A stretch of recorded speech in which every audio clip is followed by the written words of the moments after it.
Okay, so for today, you should have started by completing the Khan Academy practice on creating histograms. So make sure to do that first. And then the Khan Academy practice on creating bar graphs. So those ones should be pretty straightforward. You have done those before in previous math classes in elementary school and possibly in high school. If you have troubles and need a lesson on how to create a histogram or a bar graph, I did put in the unit outline optional videos that you can watch and take notes on, or just watch, and then it should come back to you from times that you've done it before. So in this lesson, we're going to focus on creating the line graphs and the pie charts. Okay, so let's start with the line graph. So here I've put together a table that has the year and the number of pedestrian fatalities. So we're going to create a line graph to represent the trend in pedestrian fatalities.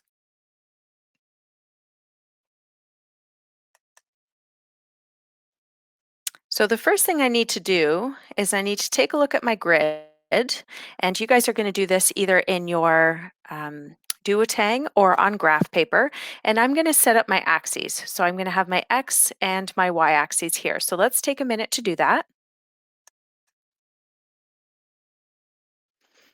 On our bottom here, this is our x-axis across the bottom, and on this I don't have a ruler tool, but you'd probably want to draw a line across the bottom. And our x-axis here, we know is our year.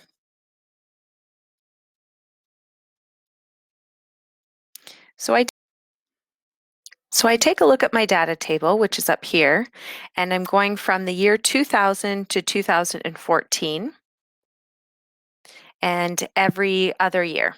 Okay, so I'm going to note that on my x-axis or my horizontal axis.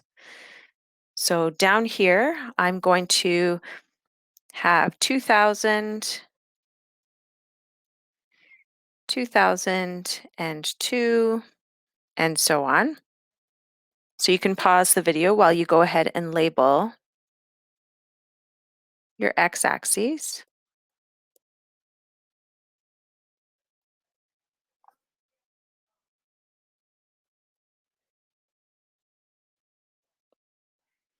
And then my y-axis, it's the number of pedestrian fatalities. So looking back at my table,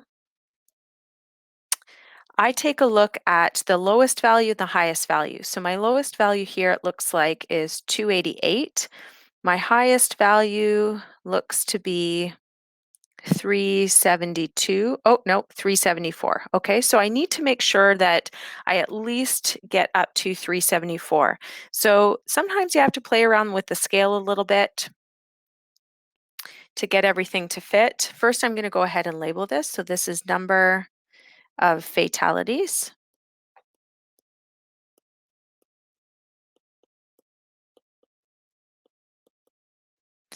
And I know that I want to make sure that I get up to 374. So I'm looking at getting up to about 400. And when I take a look at the scale, if I go up by 50s, then I will have room for everything on my graph paper here. If you want to, you can label it by the 50.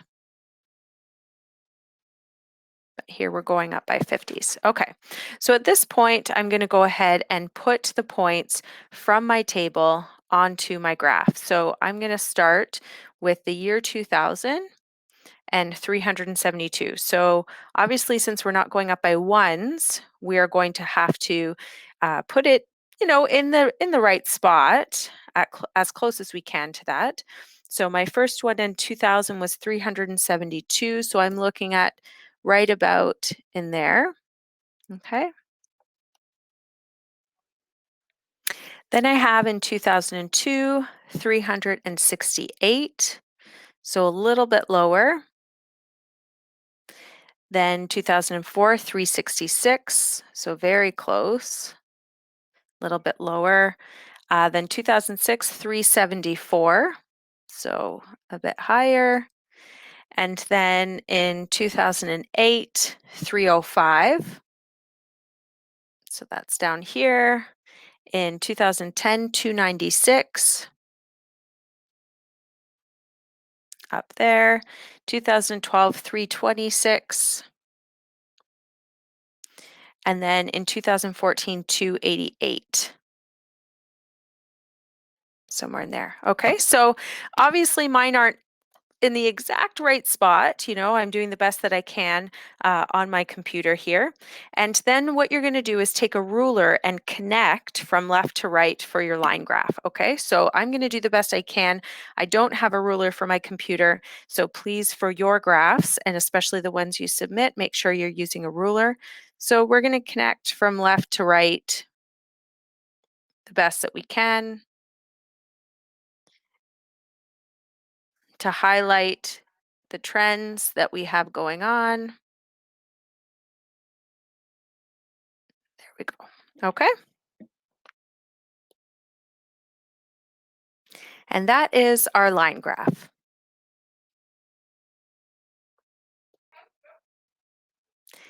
Now we're going to move on to our circle graphs or our pie chart or pie graph. Any of those words work. So we're going to take a look at creating one of these. So here we have an example of the Radical family, and they earn a combined net income of $4,000 per month. So here is a list of their monthly expenses, and then they should all add up to 4,000. Okay, so if your expenses don't add up to 4,000, that's usually you put the rest in your savings, and then that's how you know how much is going towards your savings. So now let's take all of these expenses, we put them in a table. So here's our table here. And now we want to find out the proportion that those expenses are in their total earning. So first we start by creating a fraction of their total. So we know that the total is 4,000.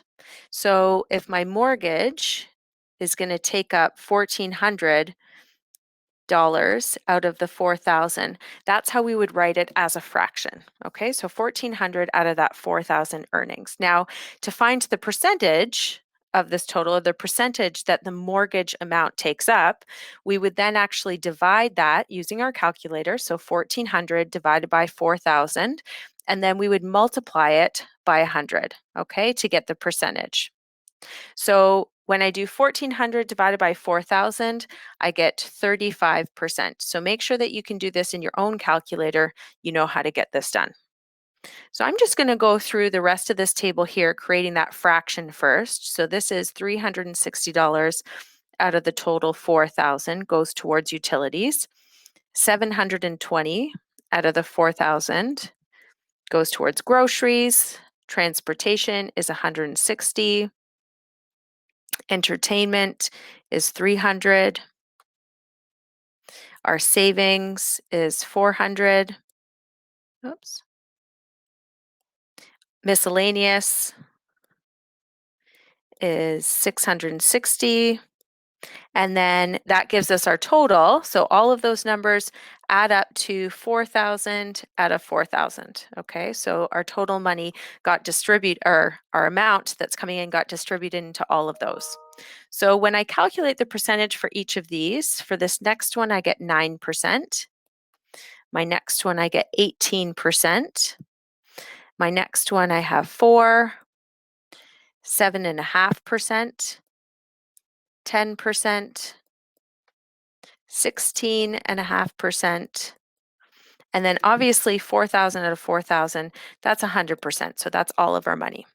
So what we're going to do now is we're going to use this information to create a circle graph or a pie graph, okay?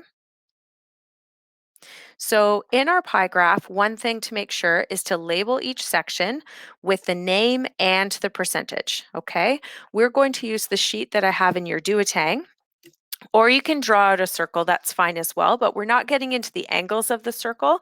In the sheet that I have in your duotang, it actually has 1 dot per percent, so it makes it really easy to draw that circle graph.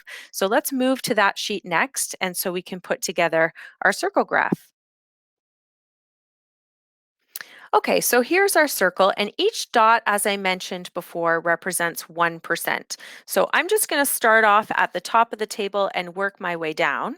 And I'm going to start with my mortgage. So I'm just going to put a little mark here.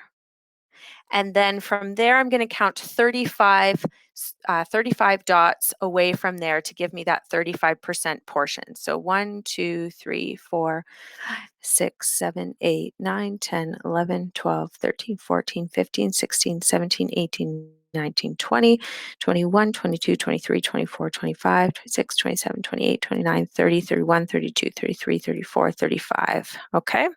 So what I have is, and again, take a ruler. I'm going to try and use one on my computer screen. I'm not sure how well it will work. Not bad. So I'm going to draw my ruler there, and then I'm going to put it to this one over here. Okay. And that's for the mortgage. So I'm going to label it. So mortgage. And we know that that takes up 35% of my earnings. So then I'm going to do the next section, which is utilities, and that is 9%. 1, 2, 3, 4, 5, 6, 7, 8, 9. So I'm going to this spot right down here. And now I draw a line from the one to the other, again using a ruler. And that one is my utilities. And that one is 9%. And then my next one is groceries, which is 18. So I'm going to count all the way for 18. And here's the space here. I'm going to connect. And that one is for groceries. And that is 18%. And my next one is 4%. So I'm going to count 1, 2, 3, 4. Draw my line.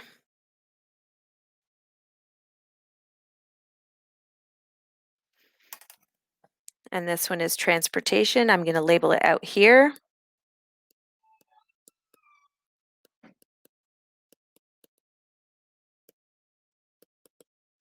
And my next one is 7.5,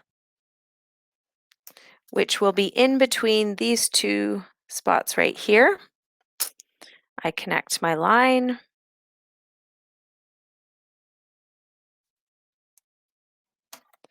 And that is my entertainment.